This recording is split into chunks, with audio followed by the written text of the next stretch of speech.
पीछे से संबंध बनाना सही है या गलत? दुनिया का सर्वश्रेष्ठ सवाल और पूछने वाले को धन्यवाद। अब यहाँ पे पीछे से संबंध बनाने का मतलब योनि में लिंग देने से अगर है, ये बिल्कुल सही है, क्योंकि ये एक तरह की सेक्स पोजीशन ही है जिसे डॉगी स्टाइल के नाम से जाना जाता है।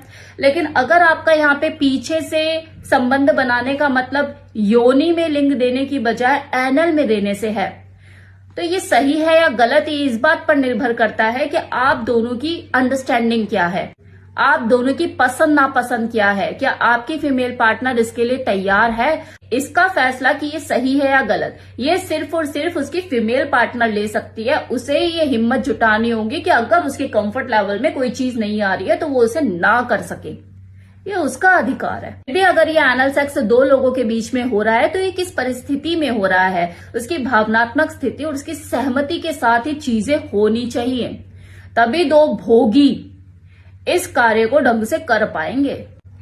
अब अगर कोई फर्स्ट टाइम पीछे से करने की सोच रहा है, मतलब एनल सेक्स करने की सोच रहा है, तो मन में कई तरह के सवाल चल सकते हैं।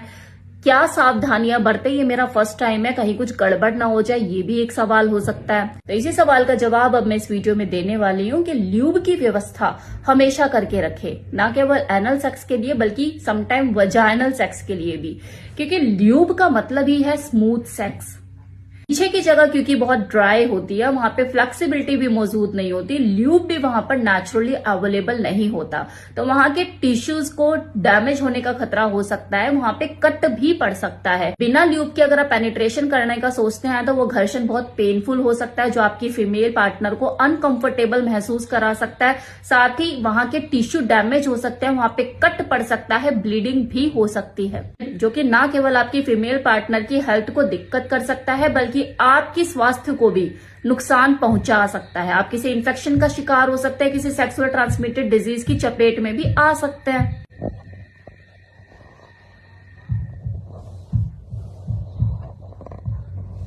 कंडोम को यूज करना ना भूले। एनल सेक्स के दौरान बैक्टीरियल इन्फेक्शन होने की संभावनाएं बनी रहती है, क्योंकि कुदरती वो जो जगह है वो आपके बॉडी वेस्ट को थ्रो आउट करने के लिए है और आप वहां पे दूसरे वाला काम कर रहे हो। तो अपने आप को सेक्सुअल ट्रांसमिटेड डिजीज से बचाने के लिए, किसी तरह के इन्फेक्शन से बचाने के लिए कंडोम का यूज करना ना भूलें। एनल सेक्स के दौरान अगर आप वजाइनल पेनिट्रेशन का भी सेम टाइम में करने का शौक रखते हो कि यार चलो पीछे से अब आगे से भी करके देखूं, तो दोनों टाइम के लिए अलग अलग कंडोम का ही यूज करें। सेम कंडोम दोनों जगह पे यूज ना करें।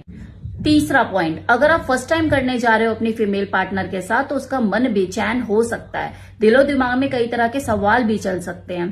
तो यहाँ पर आपको उसे मेंटली प्रिपेयर करने की जरूरत है, उसे मेंटली रिलैक्स करने की जरूरत है कि डार्लिंग सब कुछ सही से होगा, बढ़िया से होगा। अगर तू कंफर्टेबल फील नहीं करेगी तो मैं नहीं जिद करूंगा। उसको अच्छा महसूस कराने की जरूरत है, उसका मूड बनाए रखने की जरूरत है, क्योंकि हो सकता है उसने आपकी खुशी के लिए हाँ तो कर दिया हो, लेकिन मन ही मन वो परेशान हो कि यार कैसे होगा, मैं कर भी पाऊंगी या नहीं, या मैं अगर करूंगी या नहीं कर पाई तो ये मुझसे नाराज तो नहीं हो जाएगा। तो 50 तरह की चीजें उसके दिमाग में चल सकती है, उसको मेंटली रिलैक्स करने की आपकी जिम्मेदारी बनती है। रह गई बात फिजिकल प्रिपरेशन की, तो शुरुआत में किया जाने वाला वो अमेजिंग सा फोर प्ले उसके डर को दूर कर सकता है, उसे फिजिकली प्रिपेयर करने में मदद कर सकता है।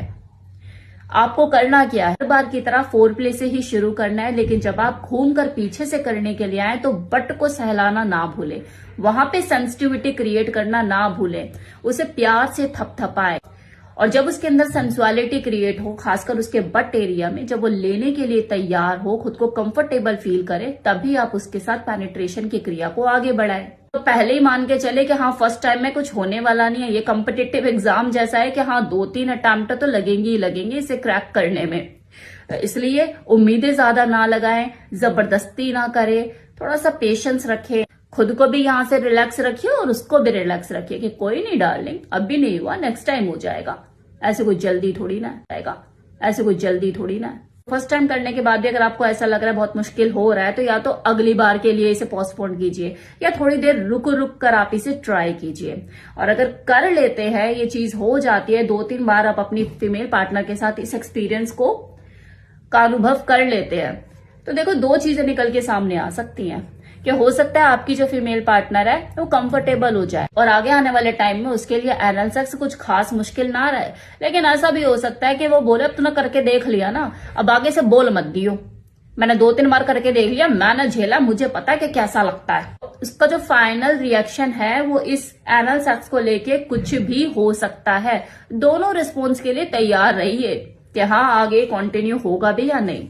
अब जिन लोगों को ये करने का भूत चढ़ जाता है ना पीछे से, खासकर उन मूवी को देख के कि वो तो कितनी आसानी से कर लेते, कितना एंजॉय करते हैं, तो करने से पहले बहुत सी प्रिपरेशन करते हैं। उनके लिए भी उतना आसान नहीं होता जितना दिखता है आप लोगों को। उनको ये आसान दिखाना पड़ता है, प्लेजरेबल बनाना पड़ता है, क्योंकि उनका मेन टारगेट यही होता है कि आपके अंदर वो चाह पैदा करना कि हम जो कर रहे हैं आप उसे बार बार देखें कि यार ऐसे भी होता है क्या, इसमें इतना एंजॉय फील कर रहा, तभी तो आप उसको देखोगे।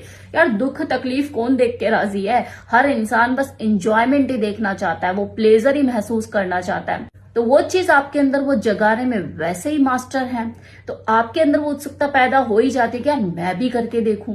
लेकिन करने से पहले बहुत सी प्रिपरेशन भी करते हैं, लाइक वो एनीमा का यूज करते हैं।